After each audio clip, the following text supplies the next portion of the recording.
this is Kalyan Karmakar and welcome to Foodocracy Kitchens on Finely Chopped TV. Now, Foodocracy Kitchens is where I speak to you about food from different communities cooked by people in Mumbai and all across. And today I'm going to speak to you, you might have guessed it from this gamosa, I'm going to speak to you about Assamese food. And I got this gamosa when I had the good fortune of going to Guwahati and Manas a couple of years back, and my friends, everyone I met was very lovely, and they gave me gamosas and fed me a lot of lovely food. This food is by a home chef whose name is Geetika Saitya, and she does Assamese food in Mumbai. In fact, I would say that the first time I really got to understand Assamese food was when she did her first home chef pop-up, and I was probably one of her first customers, clients, whatever you call it.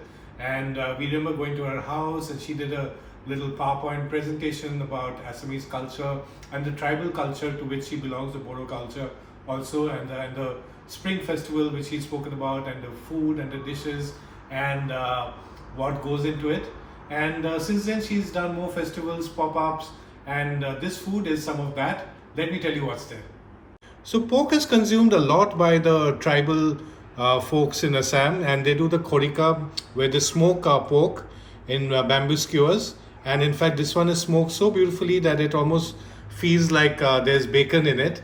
And there's also seasonal greens which are there. And so this is the pork dish. And then this is a very famous dish which is the otenga. So otenga means the elephant apple, and it gives a sense of sourness to it.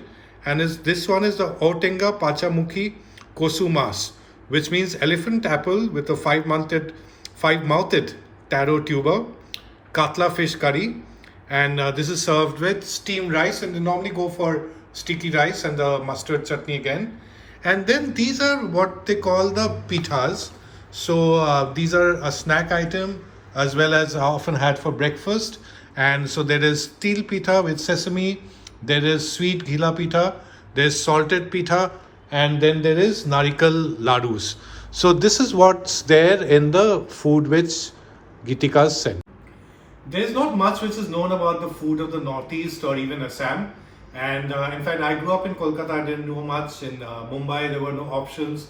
So I think when home chefs like Geetika came out and they started offering their food to us, that is where one got to learn a bit. And since then, one has also tried it in more pop-ups and festivals. And then there was a restaurant in Bangalore. Till I went to Guwahati, until I went to Manas.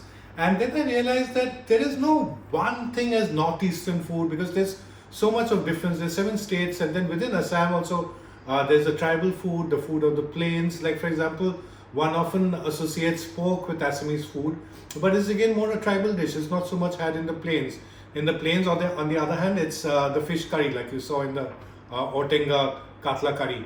Now, I am Bengali, and when I went and ate in Assam, especially when I ate in Guwahati in the house of my friends Pushpanjali, and then at the house of Mitali, the food reminded me a lot of the food which my grandmom cooks.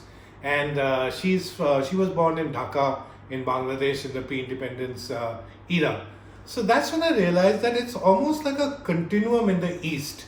So if you take the east of Bengal, which is Bangladesh today, and going on to Assam and then further to Burma and so on, there's a certain continuum in terms of the food philosophy. So even when I said that there's variance within Assam, but there's certain things which they believe in, which is in terms of using seasonal produce. So for example, the greens are seasonable.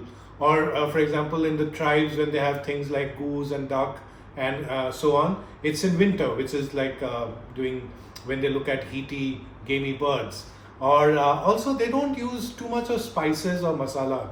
So in their food, it's more about the integrity of the produce coming in. So it's more about the flavors of the vegetables used, or about the fish used, and they use local herbs, and that's where the flavors really come from. So it's very clean flavors. It's more about respecting the environment.